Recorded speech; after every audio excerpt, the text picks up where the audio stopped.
kita membaca dan merenungkan firman Tuhan. Mari kita berdoa. Bapa di surga, kami sungguh bersyukur kalau sampai hari ini kami masih dalam pemeliharaan Tuhan. Kami bersyukur karena Tuhan masih mencukupi segala kebutuhan kami. Kami bersyukur karena Tuhan memberkati segala pekerjaan dan usaha kami. Saat ini Tuhan, kami mau siapkan hati kami, pikiran kami, bahkan waktu kami untuk kami bersekutu bersama-sama dengan Tuhan, membaca dan merenungkan firman Tuhan. Berbicaralah kepada setiap kami, agar firman Tuhan yang akan kami dengar, kami pahami, dan kami lakukan di dalam kehidupan kami. Terpuji nama Tuhan Allah yang hidup, dalam nama Tuhan Yesus kami berdoa. Amin. Firman Tuhan pada malam hari ini diambil dari Galatia pasal 4 ayat 8-11. Galatia pasal 4 ayat 8-11. Demikian firman Tuhan. Dahulu ketika kamu tidak mengenal Allah, kamu memperhamba diri kepada ilah-ilah yang pada hakikatnya bukan Allah. Tetapi sekarang sesudah kamu mengenal Allah, atau lebih baik sesudah kamu dikenal Allah, bagaimana kamu berbalik lagi kepada roh-roh dunia yang lemah dan miskin dan mau mulai memperhamba diri lagi kepadanya. Kamu dengan teliti memelihara hari-hari tertentu, bulan-bulan, masa-masa yang tetap, dan tahun-tahun.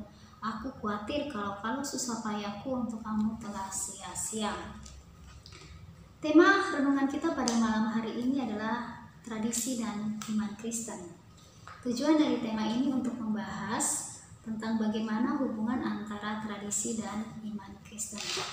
Tradisi diartikan sebagai warisan dari masa lampau yang dipelihara, dijalankan, dan dipercaya hingga saat ini.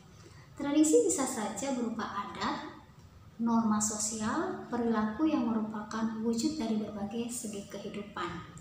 Dalam perjumpaan antara tradisi dan iman Kristen terdapat beberapa pandangan yang menarik. Pertama, ada yang menyatakan bahwa tradisi adalah sesuatu yang tidak bertentangan dengan firman Tuhan, sehingga segala bentuk tradisi apapun boleh dijalankan dan dipelihara. Pandangan yang kedua menyatakan bahwa tradisi adalah sesuatu yang bertentangan dengan iman Kristen dan harus ditinggalkan. Pandangan yang ketiga menyatakan bahwa tradisi adalah sesuatu yang harus dikuduskan oleh Kristus. Maksudnya adalah tradisi tidak harus ditinggalkan, namun harus digunakan atau dipakai untuk tujuan yang baik, yaitu untuk kemuliaan Kristus. Dari ketiga pandangan di atas, bagaimana hubungan antara tradisi dan iman Kristen? Berdasarkan teks yang telah kita baca dari Galatia 4 ayat 8-11, kita akan belajar bagaimana Rasul Paulus menjelaskan tentang bagaimana orang Kristen harus menyikapi tradisi. Oleh karena itu, kita harus melihat keseluruhan isi dari kitab Galatia ini yang ditulis oleh Paulus. Surat Paulus kepada jemaat di Galatia adalah sebuah surat yang ditulis oleh Rasul Paulus untuk menjawab tuduhan dari orang-orang dalam jemaat Galatia yang meragukan kerasulan Paulus. Ada sebagian dari anggota jemaat yang tidak mau mengakui bahwa Paulus itu adalah rasul. Selain itu, surat ini juga ditulis untuk mengingatkan bahwa ada beberapa ajaran sesat yang muncul di tengah jemaat Galatia berkaitan dengan inti iman Kristen. Mengingat bahwa ada jemaat Galatia terdiri dari campuran antara orang Yahudi dan orang bukan Yahudi, sehingga timbul beberapa ajaran berkaitan dengan tindakan jemaat masing-masing menurut agama kepercayaan mereka sebelumnya. Maksudnya, jemaat yang Yahudi meski sudah menjadi Kristen harus tetap melakukan semua tindakan-tindakan seperti dalam perjanjian lama. Dan jemaat yang berasal dari golongan bukan orang Yahudi ini mengharuskan agar jemaat yang bukan orang Yahudi juga tetap melakukan tindakan-tindakan seperti pada saat mereka belum percaya. Sehingga Rasul Paulus kemudian menjelaskan posisi dari orang-orang percaya dalam pasal ini. Paulus menyebut bahwa mereka yang sudah percaya sekarang tidak terikat lagi kepada aturan-aturan tersebut. Sebaliknya, mereka kini sudah merdeka dan tidak ada keharusan lagi untuk melakukan hal-hal tersebut. Paulus menasihati agar mereka yang sudah merdeka harus hidup dan berlaku seperti orang-orang merdeka. Paulus tidak menyebut sama sekali semua tradisi adalah sebagai sesuatu yang secara langsung adalah salah. Sebaliknya, Paulus menyebut bahwa tradisi itu adalah sesuatu yang pada hakikatnya diberikan kepada orang-orang untuk menjadi pengawasan atau untuk membatasi dosa. Ayat 2 sampai ayat yang kelima. Namun setelah kedatangan Yesus Kristus untuk menebus dosa manusia, maka semua tradisi tersebut sudah tidak lagi berguna karena kuasa dosa sudah dikalahkan, sehingga tradisi-tradisi tersebut seharusnya tidak boleh lagi digunakan sebagai sesuatu yang menggantikan karya penebusan Yesus Kristus di kayu salib. Mengapa Paulus menasihatkan seperti itu? Itu karena dalam anggapan jemaat Galatia, tradisi-tradisi tersebut harus tetap digunakan untuk melengkapi karya penebusan, karya pengorbanan Yesus di kayu salib. Menurut mereka, pengorbanan Yesus di kayu salib tidak cukup sempurna, sehingga mereka harus menambahkan dengan tindakan-tindakan yang sudah menjadi tradisi mereka pada saat itu. Dan itu menurut Paulus adalah salah. Sebuah tradisi akan menjadi salah jika dilakukan dengan tujuan untuk memperlengkapi karya penebusan Yesus Kristus. Sebuah tradisi harus ditinggalkan jika tradisi tersebut membuat orang merasa dengan melakukan hal tersebut ia sedang mencari keselamatan bagi dirinya sendiri dan bukan berdasarkan anugerah Allah. Sebuah tradisi harus dibuang jika tradisi itu bertentangan dengan firman Tuhan dan membuat seseorang mempersekutukan Allah dengan hal-hal lain, misalkan dengan penyembahan berhala. Pertanyaannya, mengapa kita tidak boleh memelihara tradisi-tradisi tersebut setelah menjadi orang percaya? Pertama, karena manusia dibenarkan bukan karena melakukan perbuatan baik. Manusia dibenarkan bukan karena melakukan tradisi-tradisi, melainkan semata-mata hanya karena iman kepada Allah dan semata-mata karena anugerah Allah. Jemaat yang dikasihi oleh Tuhan Yesus Kristus, seperti yang telah dijelaskan bahwa jemaat-jemaat Galatia melakukan tindakan-tindakan atau tradisi-tradisi tersebut untuk mendapatkan keselamatan, karena dalam anggapan mereka bahwa pengorbanan Yesus di kayu salib saja tidak cukup, sehingga mereka berusaha mencari keselamatan melalui perbuatan baik yang mereka lakukan menurut tradisi yang ada. Paulus mencela akan hal tersebut, karena menurut Paulus, keselamatan itu semata-mata hanyalah anugerah Allah. Manusia diselamatkan oleh karya penebusan Kristus, dan bukan karena perbuatan baik manusia diselamatkan, atau dia melakukan tradisi-tradisi yang ada lalu dia diselamatkan, bukan karena itu. Bapak Ibu jemaat yang dikasihi oleh Tuhan Yesus Kristus, jemaat Galatia sudah percaya kepada Kristus. Namun sayangnya, jemaat di Galatia mau kembali lagi kepada perhambaan di bawah hukum Taurat. Jemaat di Galatia mau kembali lagi kepada tradisi-tradisi yang ada. Mereka sudah diselamatkan oleh Kristus, tapi mau kembali lagi melakukan tradisi-tradisi yang ada. Kita sebagai orang yang telah percaya kepada Kristus, kita sebagai orang yang telah ditebus hidup kita oleh Kristus, kita harus menghargai keselamatan yang Tuhan berikan. Jangan menyia-nyiakan keselamatan itu. Mari kita mengerjakan keselamatan itu di dalam kehidupan kita.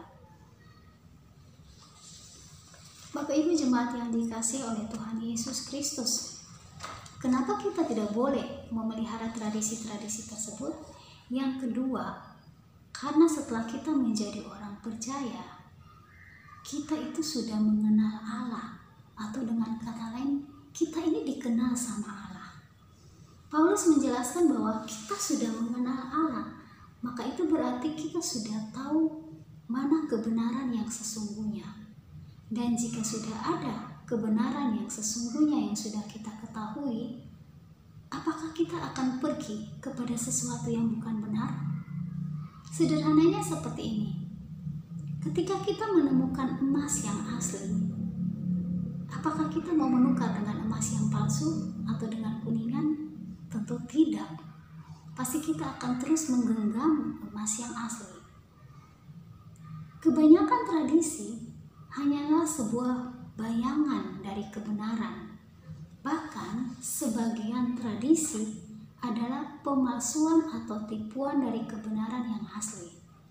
Dan karena itu, hanyalah merupakan bayangan atau tipuan, maka sudah sepatutnya jika kita sudah mengetahui kebenaran yang sesungguhnya, maka kita harus memilih kebenaran itu, bukan yang palsu. Orang-orang yang sudah mengenal Allah akan lebih rindu untuk bertemu dengan Allah secara langsung ketimbang melakukan hal-hal yang justru membuatnya jauh dan semakin jauh dari Allah. Sebagai orang yang sudah mengenal Allah, kita harus lebih giat lagi belajar akan firman Tuhan ketimbang kita harus percaya pada tradisi-tradisi yang ada, karena Alkitab adalah sumber kebenaran. Dengan belajar firman Tuhan, kita akan memiliki dasar yang kuat. Paulus ketika dia percaya kepada Kristus, ketika dia mengenal Kristus, dia melepaskan semua tradisi tersebut. Firman Allah akan memberikan kebenaran yang kita butuhkan, sehingga kita akan semakin bertumbuh di dalam mengenal Allah, mempercayai Allah di dalam situasi apapun. Ketika kita belajar akan firman Tuhan, kita akan semakin bertumbuh di dalam kasih karunia Allah. Jemaat yang dikasihi oleh Tuhan Yesus Kristus, yang ketiga, kita tidak boleh memelihara tradisi setelah menjadi orang percaya, karena ketika kita memelihara tradisi tersebut, maka kita meragukan Allah. Paulus dalam ayat 10 menjelaskan bahwa jemaat-jemaat di Galatia dengan teliti memelihara hari-hari tertentu, bulan serta tahun-tahun tertentu. Karena dalam kepercayaan mereka bahwa hari-hari tertentu, bulan-bulan atau tahun-tahun tertentu adalah hari atau bulan atau tahun yang baik. Sehingga jika mereka melakukan sesuatu di hari itu akan terasa lebih baik atau lebih rohani. Paulus mencela hal tersebut karena tindakan-tindakan tersebut meragukan karya Allah yang telah menjadikan segala sesuatu. Kalau kita mau melihat kisah tentang penciptaan, Allah menciptakan segala sesuatu itu baik, bahkan sungguh amat baik. Pemeliharaan hari-hari tertentu itu sama saja dengan kita meragukan ciptaan Allah yang sungguh amat baik. Ketika kita meragukan Allah di dalam kehidupan kita, itu sama dengan kita tidak percaya dengan Allah. Kita meragukan kebaikan Allah di dalam ciptaan. Bukan hanya meragukan kebaikan Allah dalam ciptaan, tetapi itu juga sama dengan meragukan Allah yang akan memelihara kehidupan kita. Allah ingin agar kita sebagai umatnya, sebagai orang yang percaya kepadanya, itu percaya penuh kepada Dia di dalam segala hal. Kita memang tidak bisa mengendalikan masa depan kita. Mungkin kita akan menjadi orang yang khawatir, kita menjadi orang yang takut. Tetapi ingat bahwa kita punya Allah yang berkuasa. Kita tidak perlu lagi meragukan kuasa Allah di dalam kehidupan kita. Dia berjanji bahwa Dia akan menyertai kita. Perhatikan bunga-bunga di padang. Dipelihara sama Allah. Burung pipit dipelihara sama Allah. Apalagi kita yang percaya kepadanya. Dia tidak akan pernah meninggalkan kita. Karena itu ketika kita sudah percaya kepada Kristus, mari kita jangan meragukan lagi Allah yang kita percaya. Karena Allah yang kita percaya itu Allah yang sanggup memberikan, sanggup menyediakan segala keperluan kita.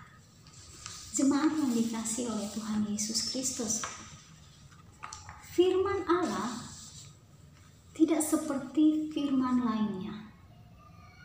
Firman Allah itu hidup. Allah yang kita sembah itu hidup. Kita tidak bisa hidup tanpa Allah. Kita butuh Allah di dalam kehidupan kita. Oleh karena itu, mari kita belajar untuk mengenal Allah di dalam kehidupan kita. Mari kita belajar untuk tetap percaya kepada Allah di dalam situasi apapun di kehidupan kita. Amin. Mari kita berdoa. Bapa di surga, sungguh kami bersyukur bahwa kami memiliki Allah yang hebat di dalam kehidupan kami. Ampuni kami Tuhan kalau sampai hari ini kami masih memelihara tradisi-tradisi yang ada. Bahkan kami mengabaikan firman Tuhan di dalam kehidupan kami. Ampuni kami Tuhan, bawa kami untuk semakin mengenal Engkau di dalam kehidupan kami. Bawa kami Tuhan, untuk kami tidak meragukan kuasa-Mu di dalam kehidupan kami. Ajar kami untuk kami semakin dekat dengan-Mu. Ajar kami untuk percaya penuh kepada Engkau di dalam segala hal. Bapa, Engkau memberkati setiap jemaat di masa situasi seperti ini Tuhan. Engkau yang memberikan iman yang kuat kepada mereka. Biarlah mereka tetap percaya kepada Tuhan. Mereka tetap berharap kepada Tuhan. Kami berdoa Engkau memberkati segala usaha pekerjaan dari setiap jemaat-Mu. Tuhan, kami serahkan setiap jemaat kami ke dalam tangan-Mu. Engkau yang pelihara kehidupan mereka. Engkau yang mencukupkan segala kebutuhan mereka. Bapa, kami berdoa menyerahkan ke dalam tangan kasih-Mu untuk bangsa dan negara kami. Kami terus memohon kepada Tuhan, campur tangan Tuhan bagi bangsa kami. Pulihkan bangsa kami dari virus corona ya Tuhan. Tuhan menolong setiap dokter, setiap tim medis Tuhan. Mereka yang harus menjaga setiap pasien yang ada, berikan kekuatan kepada mereka. Setiap pasien yang ada Tuhan sembuhkan dari sakit ini ya Bapa. Bapa, kami berdoa dalam nama Yesus, ada kesembuhan bagi setiap mereka yang sakit ya Bapa. Terima kasih Tuhan, kami serahkan sepenuhnya kehidupan kami ke dalam tangan Tuhan. Biar Tuhan yang pimpin hidup kami boleh senantiasa memuliakan nama Tuhan. Terpuji nama Tuhan Allah yang hidup, di dalam nama Tuhan Yesus kami berdoa. Amin. Selamat malam, Tuhan Yesus memberkati.